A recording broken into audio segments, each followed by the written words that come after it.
at the end of this week, travel to India to have contacts with the Indian counterpart. The direct investments of Switzerland in India in 2014 were 4.5 billion, and approximately 250 Swiss companies working in India have created 100,000 jobs for India. The Prime Minister and I talked about the respective ambitions in the area of skills and vocational training, and we noted that this is of mutual interest and that there will be projects and the relations will be intensified.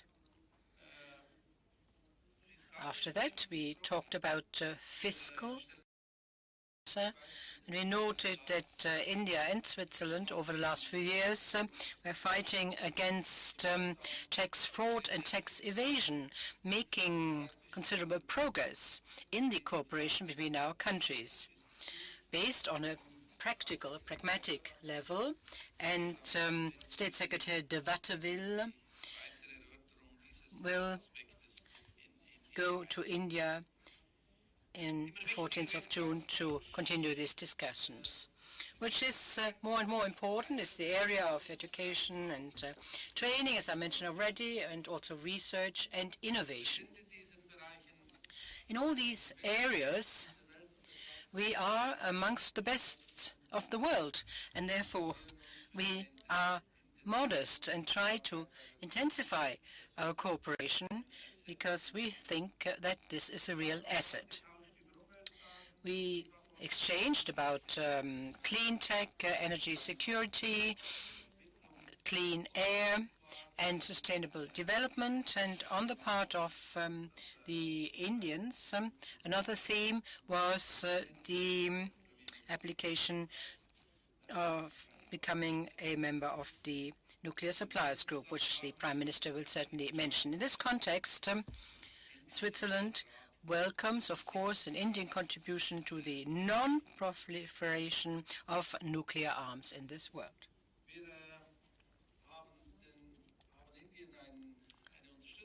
We promised India support in its efforts to become a member of this group, the Nuclear Suppliers Group.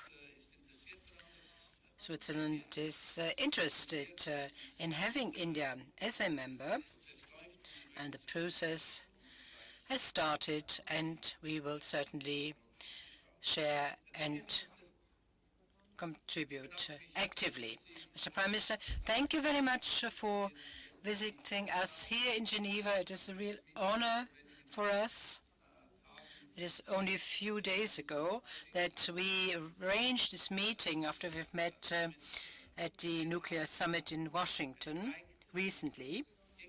It shows our mutual interest in many of these issues, and we want to do everything we can to intensify the relations even more and improve them even more. Thank you very much for coming to Geneva.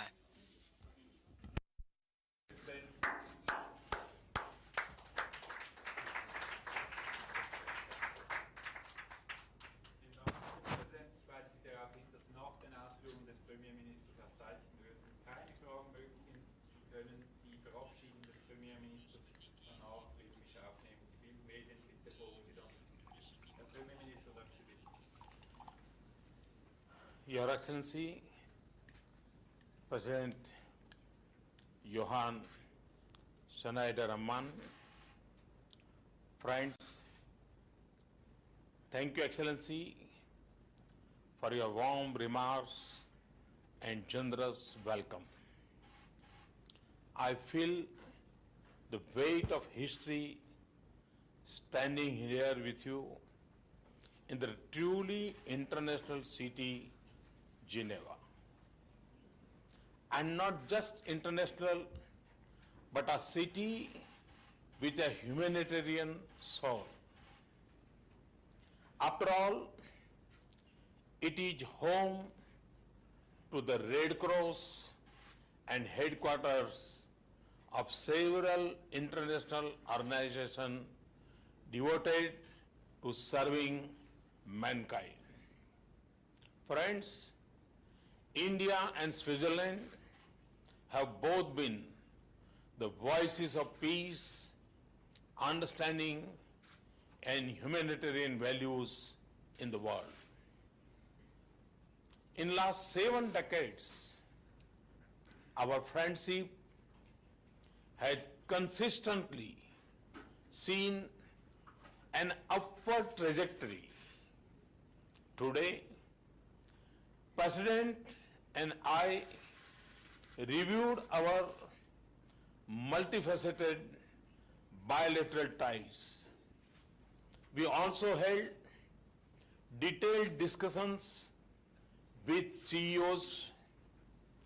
Friends, the economic links between our two countries are strong and vibrant.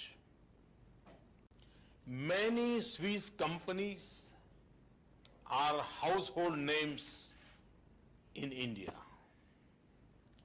Ties of collaboration in trade, investment, science and technology, and skill development benefit our societies. India appreciates Switzerland's position on EFTA and affirms readiness to resume discussions early. We are all aware of the strengths of the Swiss economy, but India too is undergoing profound transformation. We are today the fastest growing economy in the world. But that alone is not enough. I want the Indian economy to be driven by smart and sustainable cities, robust farm sector, vibrant manufacturing, and dynamic service sector. And its engines to run on world-class network of rail, roads, airports, and digital connectivity, where a home for everyone and electricity in every home is a reality. Million plus youth are skilled and ready to meet of manpower. In this context, President and I agreed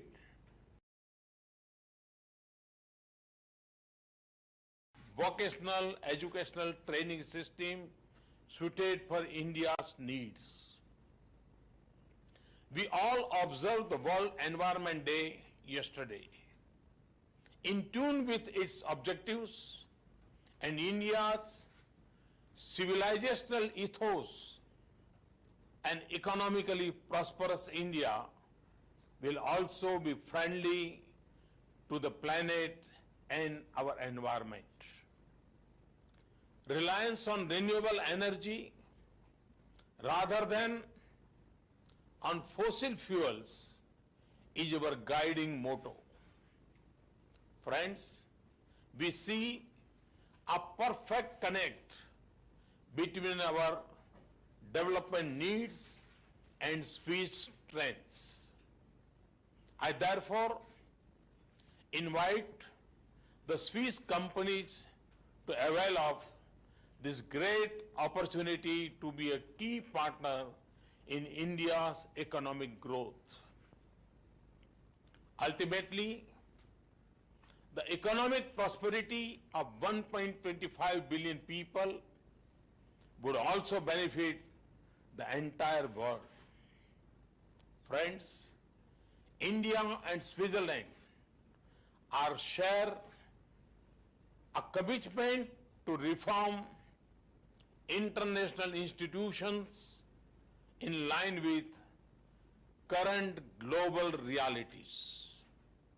In this context, I am thankful to the President for Switzerland's understanding and support for India's membership of the Nuclear Suppliers Group.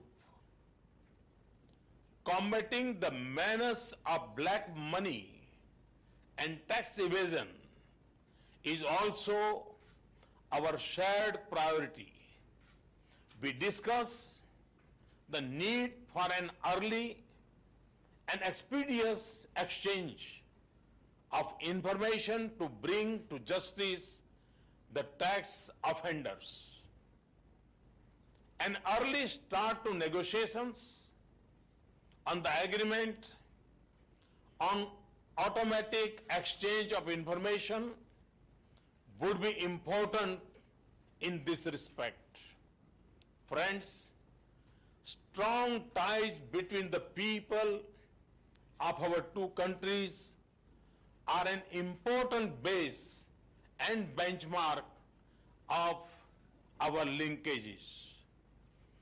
Thanks to the Indian film industry, we are very familiar with the enchanting beauty of the Swiss landscapes. But we are also keen to welcome larger number of Swiss visitors to India.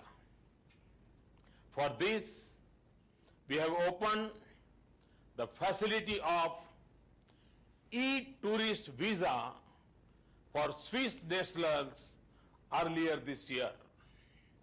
Friends, there are many success stories of our relationship, and that has been making waves in the grand slams of the tennis world is the partnership of our famous Swiss player Martina Hingis with Sania Mirza and Leander Paes of India.